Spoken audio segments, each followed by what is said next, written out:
What's up? Move the sticks. DJ, Bucky. Bucky, we talk a lot about offense, talk a lot about quarterbacks and playmakers, but we got to go over to the other side of the ball. And when we look at the defensive teams right now in the National Football League, Denver Broncos, the one that comes to mind, how much they're dominating up front.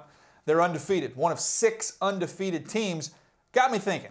If we look at the 6 undefeated teams, defensive side of the ball only, rank the playmakers on those teams. On those 6 teams, I'll give you 5. 1 through 5, who you got? Well, I'm going to go with the Denver Broncos right out the gate, and I believe you can put both their pass rushers at the top of the list. Von Miller, DeMarcus Ware, those guys are absolutely wrecking shop, dominating. Geno Atkins, I think we have an orange theme here. Geno Atkins dominating on the inside. Clay Matthews is 4. The guy at the bottom of the list, Jamie Collins, not getting a lot of love on the Nationals scope, but he's a guy that's playing really, really well for Bill Belichick. I'm not happy, man. I thought I was going to sneak you with Jamie Collins. I got Jamie Collins a little bit higher. At my list, I have Von Miller number 1 on my list. Josh Norman, who you don't have on there from Carolina, but we'll get into him in just a minute. Jamie Collins, I had at 3. I thought I snuck you, but you were all over it. And then DeMarcus Ware and Thomas Davis. Thomas Davis, to me, one of the better cover linebackers in the league. Great story coming off injury. Luke Kuechly has missed time for this Panthers defense. Thomas Davis is holding down the fort. Thomas Davis is a really good player, doing a great job of anchoring that second level of defense. That defense is lights out. I like the Broncos defense a little better than though. They're a little more dynamic. They have the front end working with Miller and Ware, but also in the back end, Aqib Talib, Chris Harris, TJ Ward. Those guys are doing a great job. I'm a little shaky on some of my rap history. So I'm just going to say, we're talking about the Carolina Panthers. I have Josh Norman on my list. You don't have him on yours. Hold up.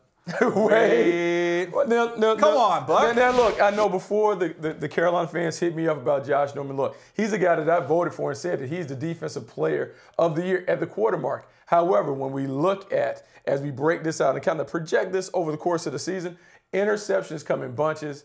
I don't think he's going to finish with 16 interceptions. I believe that he may finish with 7 or 8, but these other guys, the front end affects the back end more than the back end affects the front end. The pass rush to be able to knock and disrupt the timing of the passer, that's why I'm going for those other guys. I like Josh Norman. I like the way he's reading quarterback's eyes, making plays on the ball. I just don't know if he can keep up this torrid pace. Come on, Buck. I'm giving out quarter grades here, man. This guy in the first quarter, he's been phenomenal. We've broken down. I know you're a big fan of his game and just getting his eyes on the quarterback. Jumping routes, making plays. He's been ultra productive. He has been ultra productive. But now, if we're going to say, no, I'm not going to apologize because if we're going to say that Josh Norman is a better player than Aqib Talib, Chris Harris, if we're starting a team, are we going to take Josh Norman over those guys? The first quarter. Okay, then that's what I'm saying. It's always evaluation mode. It's always a scout being a scout. All right. Well, hey, we look. There's a lot of good names to choose from. I don't imagine we're going to have 6 undefeated teams much longer. But that's going to do it for us here. DJ, Bucky, Move the 6. Catch us out iTunes, YouTube, NFL.com. Plenty more where this came from.